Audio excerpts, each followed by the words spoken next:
Welcome friends. आज एक burning topic जो सबसे इम्पोर्टेंट आज की डेट में, आज के युग में रादर, पैसा।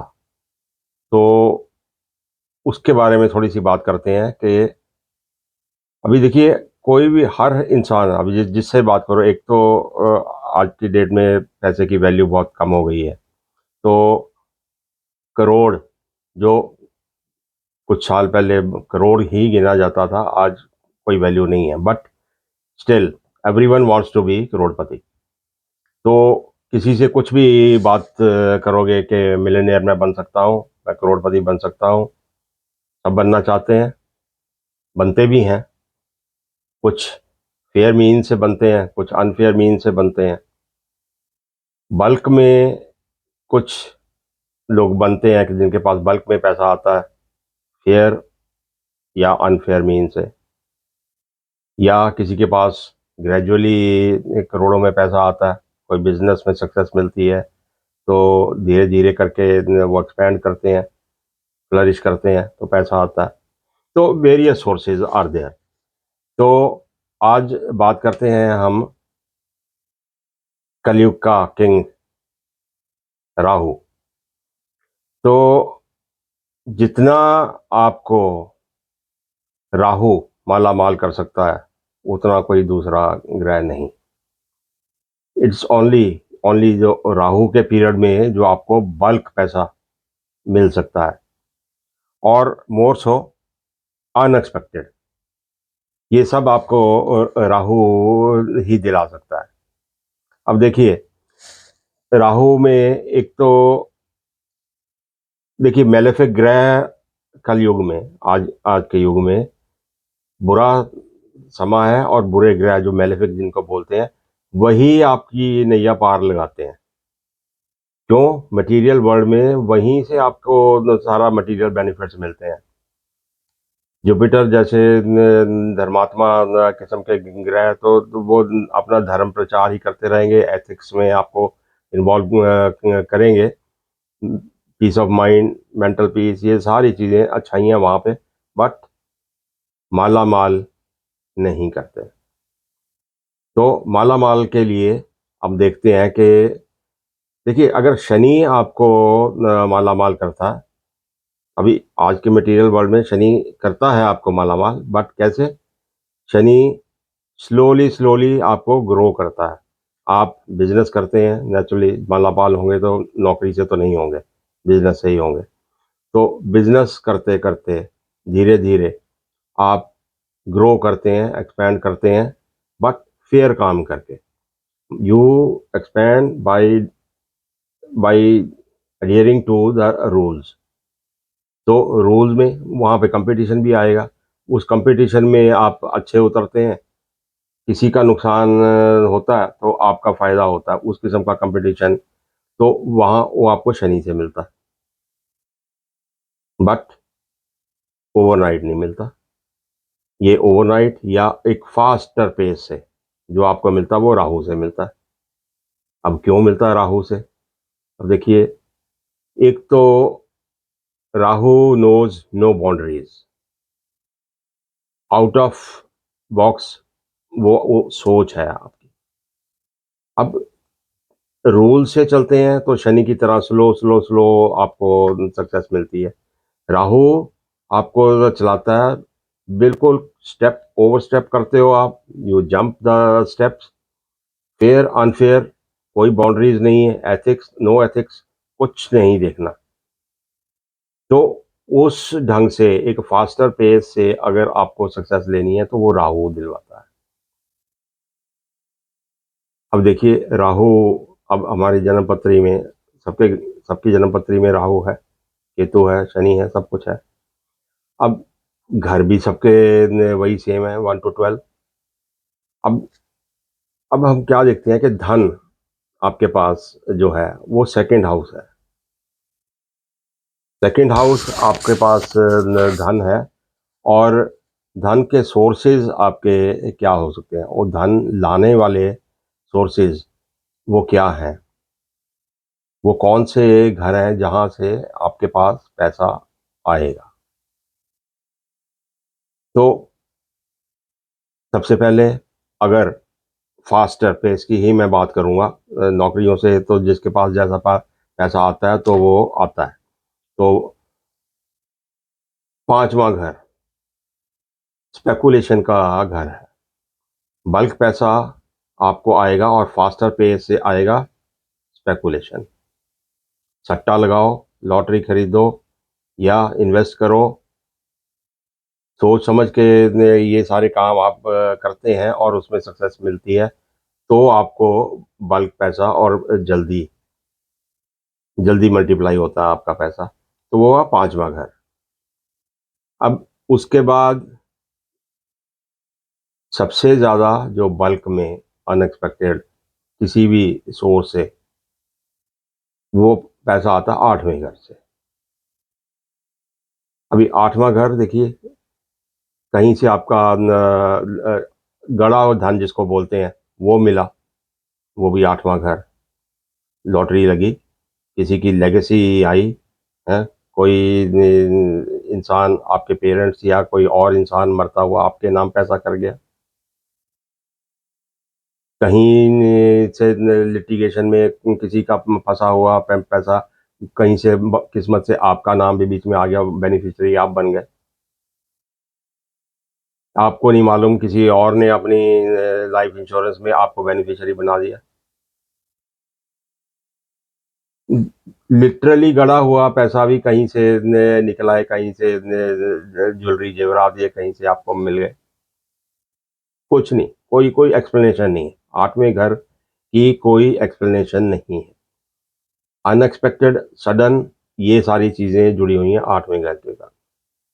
तो जब बल्क में एकदम से कोई रातों रात आपको करोड़पति बनते हो तो आठवें घर को रूल आउट नहीं कर सकते आप। तो आठवें घर का जुड़ना, दूसरे घर का जुड़ना, क्यों आएगा तो धन ही ना, तो आपके पास आएगा तो आपका सेकंड घर में वो पैसा आएगा, सोर्स हुआ आठवां घर। तो आठवें घर का लॉर्ड जो हो वो दूसरे घर से जुड़ा, दूसरे घर में बैठा आकर। अब देखो, ये अनएक्सपेक्टेड काम सारी दुनिया के साथ तो नहीं होते हैं, किसी के साथ होता है, किसी के साथ किसी और तरह का अनएक्सपेक्टेड होता है। अभी आठवां घर तो आपका एक्सीडेंट भी है, आठवां घर आपका लीगल पंगा भी है, किसी के साथ लड़ाई झगड़ा भी है, आपकी कोई क्रॉनिक बीमारी भी है। तो वो अगर आपके दूसरे घर में और लगन से जुड़ता है तो फिर धन तो ना आया। तो अब डिपेंड करता है वो किन किन किस लोगों के पास आता है, कहाँ से आप देखोगे कि ये वाकई में धन ही आ रहा है या आठवें घर में कुछ और आ रहा है।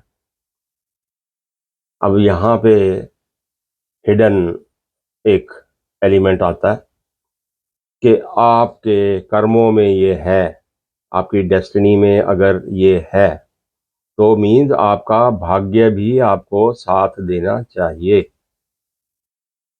और भाग्य जब आपका साथ देगा तो सबसे ज़्यादा इन्वॉल्वमेंट होती है नाइन्थ हाउस की, और प्लेनेट जो सबसे ज़्यादा भाग्य का साथ देने में और डेस्टिनी में आपकी मदद करता है वो है जुपिटर। तो उस हिसाब से मेरे हिसाब से कि पांचवें घर में अगर जुपिटर आपके पड़ा हुआ है, पांचवें घर में पड़ा हुआ जुपिटर नाइन्थ हाउस को आपके देखता है, मीन्स आपके भाग्य को सपोर्ट करता है, और बैठा हुआ आपके लगन को भी देखता है, मीन्स आपका 159 का कॉम्बिनेशन होता है, तो ये एक डिवाइन सपोर्ट आपको मिलती है। तो एक ये कॉम्बिनेशन, क्योंकि बिना भाग्य के जितने मर्जी कॉम्बिनेशन आपके पास पड़े हों कुछ नहीं मिलेगा, और भाग्य साथ में है तो फिर कभी कॉम्बिनेशन भी आपको नजर नहीं आते हैं कि कहाँ कौन सा कॉम्बिनेशन से पैसा आ गया, बट आ जाता है। तो इन इन मटेरियल ग्रहों, मटेरियल घरों के साथ कैसे कैसे किस किस का जुड़ना जरूरी है। तो बात ठहरी कि आठवें का लॉर्ड आपके धन स्थान में सेकंड हाउस में अगर आता है या 8वें का स्थान, 8वें का लॉर्ड 11th हाउस में आ जाता है, क्योंकि वो भी लाभ है, वो भी लाभ है। तो 11th हाउस आपकी फुलफिलमेंट ऑफ योर डिजायर्स है, आपकी इच्छा पूर्ति है। अब इच्छा तो सबकी है, और 8वें घर से गड़ा हुआ वो सोर्स, गड़ा हुआ पैसा, ये सारा जुड़ जाती हैं चीजें। जुपिटर 5वें में बैठ के 9वें स्थान को देखता है और लगन को देखता है। तो ये एक नॉर्मल वैदिक एस्ट्रोलॉजी के थंब रूल्स जो हम देखते हैं कि इन इन घरों का जुड़ना जरूरी है आपके लिए एक सडनली ओवरनाइट करोड़पति बनने के लिए। अब इसी को अगर हम केपी एस्ट्रोलॉजी से देखते हैं कि आपके दशा भुक्ति में जो जो करंट पीरियड को आप देखें, या फिर किसी और दशा भुक्ति में भी, अगर राहु का पीरियड है, या राहु आपके आपका स्टार लॉर्ड है, उस दशा का, जिस ग्रह की दशा चल रही है उसका स्टार लॉर्ड अगर राहु है, और वो स्टार लॉर्ड 2, 8, 11 या 2, 5, 6, 8, 11, 5 बोल रहा हूँ क्योंकि स्पेकुलेशन वाला घर है, 6 बोल रहा हूँ कभी दूसरे का लॉस है तो वो भी 6th हाउस से देखा जाता है, आपका लाभ है दूसरे का नुकसान है। तो वो हुआ 8 सडन और 11 लाभ। तो अगर राहु इन्वॉल्व है आपके एज ए स्टार लॉर्ड, जहाँ पे 2, 8, 11 और 5 ये सारे ग्रह आपको मिल जाते हैं, या सब लॉर्ड में आपको ये 2, 8, 11 मिल जाता है, तो उस पीरियड में आपको अनएक्सपेक्टेडली बिग बिग बल्क में पैसा आपको कहीं से प्राप्त हो सकता है। अब एक्सप्लेनेशन सभी वही है, देखने का तरीका वैदिक में डिफरेंट है। इसकी आपका वहां पे पड़ा हुआ है, स्टार लॉर्ड पड़ा हुआ, उसका घर का स्वामी पड़ा हुआ है और उसकी आस्पेक्ट करता है। तो उसमें ये है, इसमें स्टार लॉर्ड और सब लॉर्ड के तरीके से हम देखते हैं, तो घर वही इन्वॉल्व है।